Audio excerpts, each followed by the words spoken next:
What's going on, guys? Fighting Game Select here, and we are back with Justin Wong again. What is good, Justin? What is good, man? I didn't know if I wanted to take this video because the last time we did a video, you said JP was a very fun character. All damage is done. Now it's time to rebuild. So now the way we're going to rebuild is we're going to do top 5 tips and ways to get better at Street Fighter 6. If you had to choose, what would be like the first thing that you would do? That's tough because the first thing I always tell people they need to improve on execution.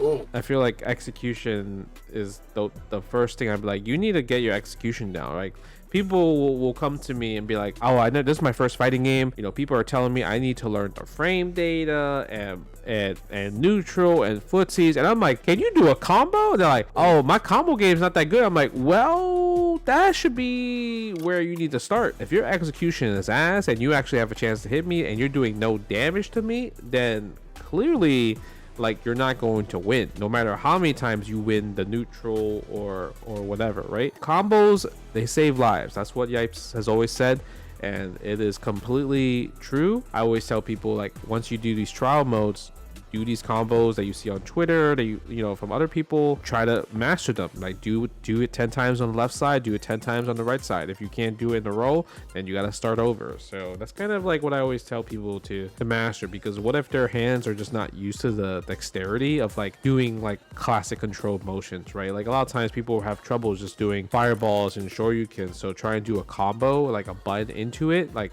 that's already like gonna take you maybe like an hour to try to just get down like maybe a little bit comfortably. For me, if I had to choose number 4, it's like learning how to anti-air. Yeah. It's a Street Fighter 6, right? You get overwhelmed. There's a lot of things going on. And, when people are playing, they're going to try to jump at you.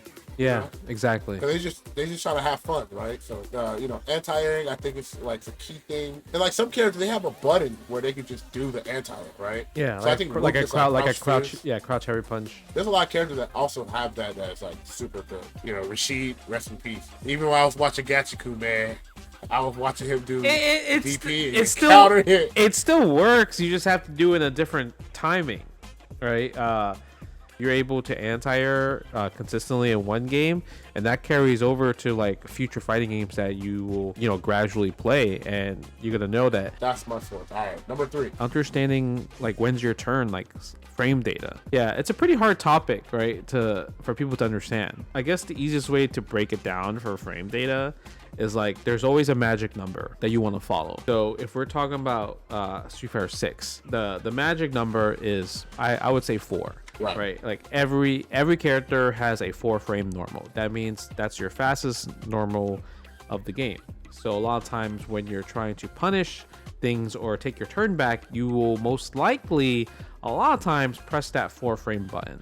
Obviously it's not going to be the 100% like case solver for every situation, because there's always going to be visual like distinguishes of just like, okay, this normal pushed me back so far, so obviously my 4 frame light punch or crouch and light punch will not reach. But we're gonna say 4 frame is the magic button. When you block something and it's a -4 move, the only thing you can punish with is your -4 with your 4 frame normal. But when you're in training mode, you always want to have the frame meter on. The frame meter actually teaches you so much about the game, even without anybody's help, because literally you can press a button and the game will tell you, oh, this is a 6 frame normal, this is an 8 frame normal. Chun-Li's standing medium punch is 6 frames, right? And then after you hit with it, you're +6. So what that means is if you're +6, if you press a normal that's 6 frames or less, you are able to do a combo. Understanding frame data will teach you also how to do combos just from looking at the data and not even have to play the game. Like I said, it's a little bit complicated at first, but once you have the frame meter on and it tells you, it really helps a lot. And the other aspect in terms of blocking, obviously the frame data from blocking versus hit is going to be different. If you block my 6 frame normal that gave me +6 on hit, if you are blocking it, it'll probably be like -2. For example, that definitely means it's the end of your turn. If you press your standing jab, which is, let's say, your 4 frame, you have to think of it that's a 6 frame move now, because you're in a -2 situation. If the defender presses their 4 frame button when after the opponent put themselves in a -2 situation, you have to think of that, oh, I'm +2. So that means my 4 frame normal becomes a 2 frame normal when I press it.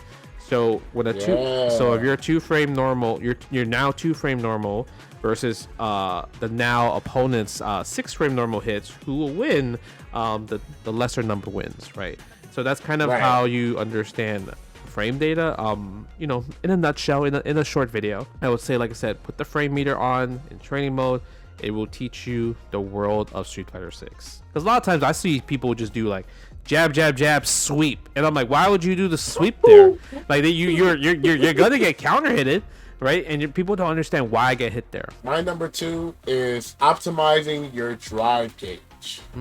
Yeah. This might be a hot take, but I think the drive gauge is way more important than your health gauge. Bro, I mean, that's your lifeline right there, bro. Yeah, that's really your life bar. Life bar that has regen. You don't want to be put in burnout in this game so often. No matter how good you are, no matter how bad you are, being in burnout sucks. How to use your resources, should I spend this? Or, practice combos that spin, but you kind of gain a little bit back so it don't be too much of a expense, when to drive reversal, all of that. I feel like that specific mechanic, even though it's it feels very offensive in a lot of cases, I do feel like eventually there's going to be the defensive things that you're going to really need to know. It's just recognizing when to use your resources at this time. It's 6 bars, and you definitely don't want to hit 0. Yeah. I feel like most of it is just already covered, but if we had to choose one more, it would be the ability to watch yourself play. Oh, you mean the one that nobody likes? Nobody wants to do Nobody want to see Nobody wants to do it, but watching yourself play, watching yourself lose, to kind of dissect what did I do wrong.